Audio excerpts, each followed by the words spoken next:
Newcastle aren't playing the best football they can under Eddie Howe. Why do you think it's so? I think it's a bit of a confidence issue. I think they had a tough period at the start, and then they won 3 games on the bounce, including a cup match and things like that. And I just think they found it difficult, and they were on a bit of a good run, but also losing the game on Monday night at home, which they don't like.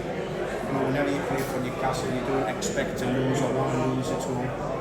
And I think that's just knocked that confidence a little bit. And hopefully you can regain that, because as I said, a really, really tough game against a superb looking Liverpool team on Wednesday. You have your ups and downs in football. Still believe in the manager totally, and just need our best players getting their confidence back and playing to their highest ability. Let's talk about the summer. What was going on back then, because Amanda Staveley, Magdalena Kuduzi stepped down. How did it affect the squad? Maybe the financial fair play issues, because it was a turbulent summer, I think, and it got affected the squad. Yeah, I think with the man and Brad moving the football club, they were very, very close to all the players and to Eddie and his staff. They had a great relationship with them, always out on the pitch, celebrating the big moments, and showing great support for the team. I think Eddie put his cards on the table and said he wanted Mark Gay to be his big marquee signing. He's a central defender and a future and current England international. So yeah, and it didn't work out. There's these underlying issues with PSR and financial fair play. I've got to admit I'm no expert on it, because the rules seem to change quite a bit and the regulations to that. So I'm still finding my feet to understand when we can start spending, how much we can start spending. And it's all had a little bit of a negative effect. As you said, it was a turbulent summer. Under Eddie, we haven't really been a club that's bought a lot of players in January, with the exception of his first January window, where he bought really astutely because we needed players to help us stay in the Premier League after being in a relegation fight. So we've done really well with that. So yeah, it's been a bit tough. I think we need some strength and depth. We do pick up a lot of injuries in crucial areas, which is important to have the cover. So I think we just do need to give the manager a bit of help in the transfer market.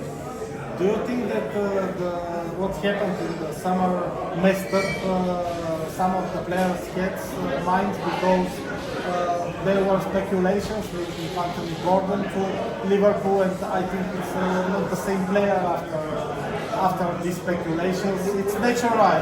Absolutely, this can happen. We forget how young Anthony Gordon is. He's still a young player. Being linked to move back to Merseyside, where he's from, his area in England. A club that Liverpool has been on record as saying as a club he supports. So obviously that would have, sort of changed his mentality. But he's still showing a great attitude. He isn't on top of his game. He'll be the first to say that. But he's still working extremely hard. And sometimes as a football player, you have these ups and downs, especially as a young player. Come back better and stronger from that. He's committed himself with a new contract. But as you said, there's been lots of issues behind the scenes. Amanda and who's been leaving, as I said, were very, very close to the players. That's probably took an effect on a lot of them. It probably might have affected Eddie and his staff, because they were a great combination together. So yeah, you have to work your way through this, and the only way is to keep working hard and show spirit. I don't think that can be questioned among the players. Obviously they're not hitting the high standards that they have in previous seasons, but hopefully that can come later in the season. Can you compare the season before last against the last season and this season? Because Newcastle played proactive football with so deep press against the opponent. It suddenly disappeared. The excuse last season was that there were so many games with Champions League and everything, so many injuries. But this excuse now doesn't seem relevant, because we are playing Newcastle are playing 1 game a week and not so many injuries, and still there is not the same kind of press. They are not working at the same page, and from the outside it's obvious. I totally agree with you. I that's a bit of a disappointment for the manager because I've came up against Eddie as a manager before, managed against him. I know how he wants his teams to play. He wants to play a high tempo, he wants to play a high press, he wants his wide players to have speed and attack with speed and play on the front foot. And as you rightly said, the season when they got compete in the Champions League, we had a limited number of players because of injuries, so the same players were being asked to play and the fatigue was setting in. But this season, for whatever reason, their main players haven't hit the levels that we're used to seeing. And this can be normal in football. They just have to find a way of working through it, getting their best players to hit the best levels, and then the team can go strongly.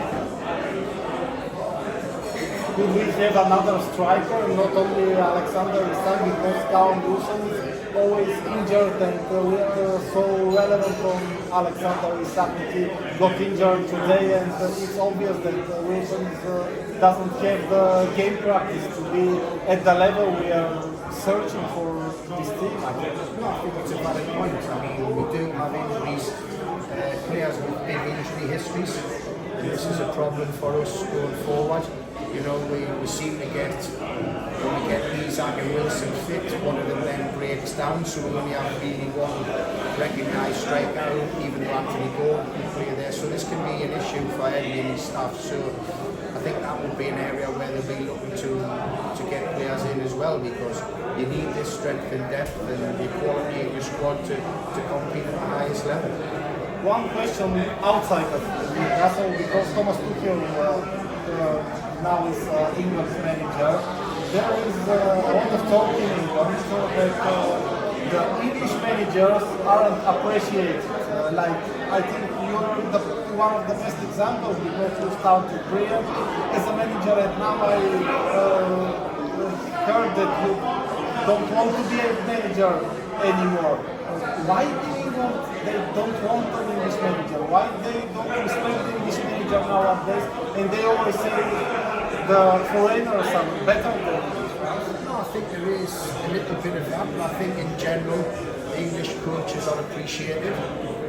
This time around, the English FA went for someone who, because Gareth Southgate's got them so close in 2 tournaments to the final, but they haven't been able to make the final step. I think they've went for a manager who's experienced success with big players, and Thomas Tuchel has done that. That's why I think they signed a short-term contract to try and win the World Cup.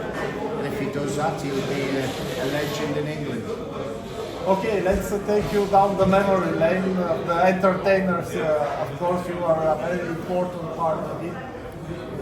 Do you agree, first of all, that this was the best team never to become a champion of ever in the entire history of the Premier League? This wasn't just the opinion of Newcastle fans, this was the opinion of most of the other fans in England, with the exception of Manchester United fans, because the football that we played and how exciting it was, the brand, the amount of goals we scored and chances. So yeah, it was a brilliant time to be involved in the club. Really disappointing that we haven't got anything to look back on in terms of trophies. It wasn't to be the case, but as you said, very much the second team for every other person in the country except, as I said, Manchester United.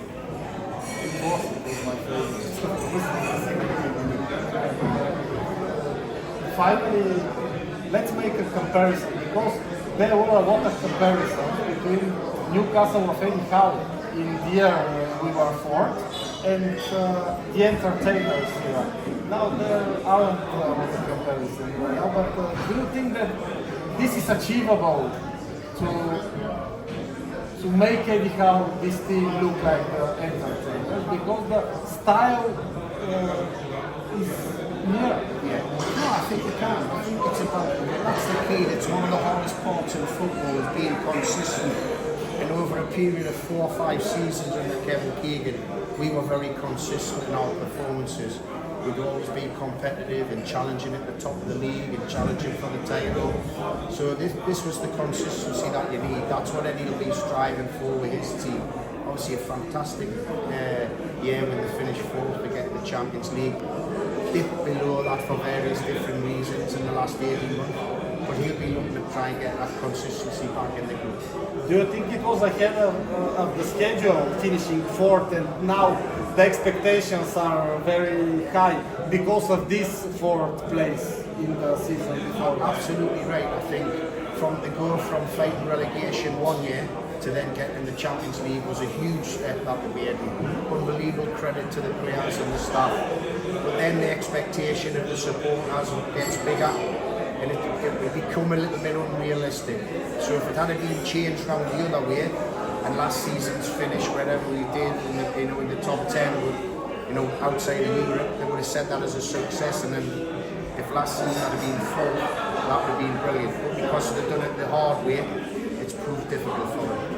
Do you have a feeling that Eddie Howe might not be so long manager of Newcastle because of the changes of the board, because of the Paul Mitchell, because of the how to say it, they are, I think, getting along not so well, the two of them, and right now the results aren't okay. Is his job in danger? I think as a manager all the time that when you come to bad results away from you being under pressure. I hope not. I'm a massive fan of Eddie Howe. I think he's done lots of good things as the manager of the football club. He's made some terrific signings. We've had some great nights with him, with the team that he's assembled. So I certainly wouldn't want Eddie Howe, be that possibility of moving on from Newcastle. And I hope everyone else thinks the same. But once you're in management, you know that it's a tough environment. And you just know that you're a couple of bad results away from not keeping your job. And the expectations of the Liverpool game, your expectations? Oh, extremely tough. They're the informed team in Europe at this moment in time, not just the Premier League. The new managers came in and did a terrific job there. So yeah, whenever you play Liverpool at St James's, it's always an extremely tough game, and this one will be no different. Okay, thank you very much, Mr. It was a real pleasure.